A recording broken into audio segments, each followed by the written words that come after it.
I really think that at the heart of the historic debate between Calvinism and Arminianism is the difference in understanding of the concept of free will.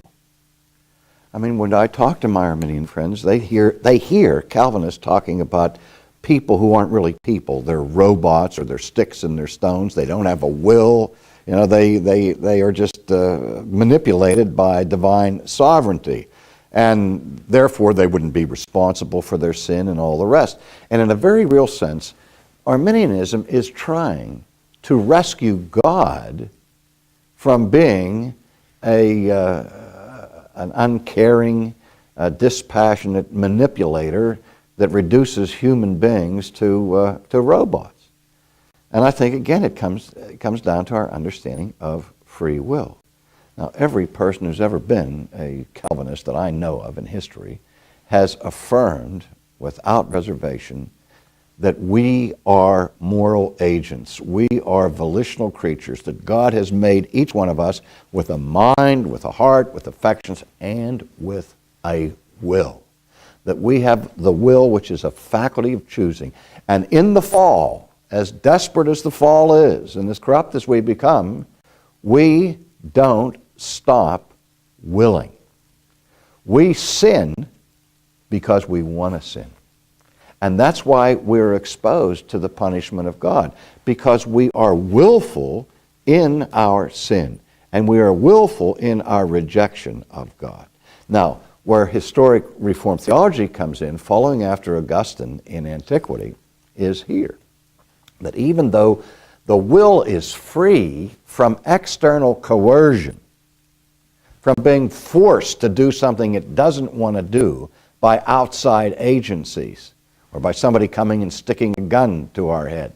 Now, what we say is that the will, though it is free to do what it wants, is in bondage at the same time. That the Bible tells us that our wills, which are free to do what they want, are in chains. They are enslaved to sinful passions, sinful desires, sinful dispositions.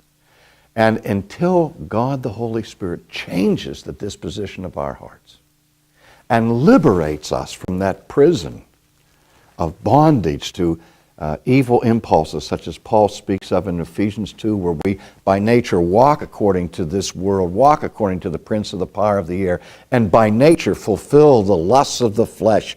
We're doing that willingly and joyfully, but we have to be redeemed from that prison house of sinful passions. And that cannot be done by the flesh. Only God has the power to change my heart and to change your heart. And that's what we mean when we say that to have a free will is to have a liberated will from that bondage to sin. Now, I say this, with a smile on my face to my closest Arminian friends. I say, dear brothers, I honestly believe that you're operating with a view of the human will that is not biblical. I think you're operating with a view of the human will that in the final analysis is humanistic or pagan. You don't mean that. But from the day you could hear words and you could understand language in this country, you have been bombarded from the television, from all the media, about a view of human freedom that rejects the idea that the human will is in bondage to sin.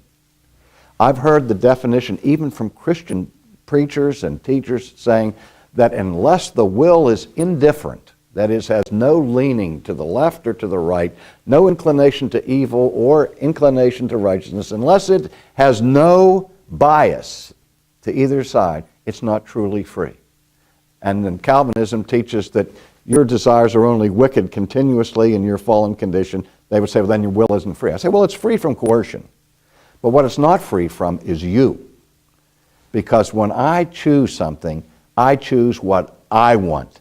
And if what I want is corrupt, then my choice will be corrupt. That's why I have to be changed inside of me for my will to choose the things of God. Mm.